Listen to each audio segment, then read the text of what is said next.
ইমাম সাহেব একটু এদিকে আসেন, মাস তো শেষ। এই যে আপনার সম্মানী, এ মাসের কালেকশন কম, বাকিটা কয়দিন পরে নিয়েন।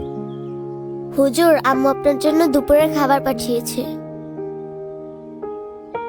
এত কম টাকা কি চলা যায়? সংসারে টানাটানি, সামনে রোজাইতেছে, সংসার কেমন চালাম? হুজুর, একদম মন খারাপ করবেন না। এই যে দেখেন, বিএনপি আপনাদের জন্য এবার দারুণ পরিকল্পনা করছে।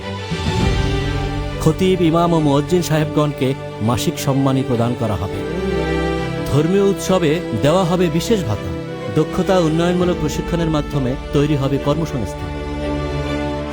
আচ্ছা সভাপতি সাহেব, এই সব সুযোগ সুবিধা কি সকল ইমাম সাহেবরা পাইব? না না, অন্যান্য ধর্মের প্রধানগণকেও মাসিক সম্মানী ও উৎসব ভাতা প্রদান করা হবে। শুকর আলহামদুলিল্লাহ। যাক, এইবার তাইলে আমাকে কথা কেউ ভাবলো। আমার ভোট এবার ধানের শীষই চাইব। ধর্মীয় ব্যক্তিদের সামাজিক মর্যাদা ও জীবনমান উন্নয়নে ভোট দিন ধানের শীষে।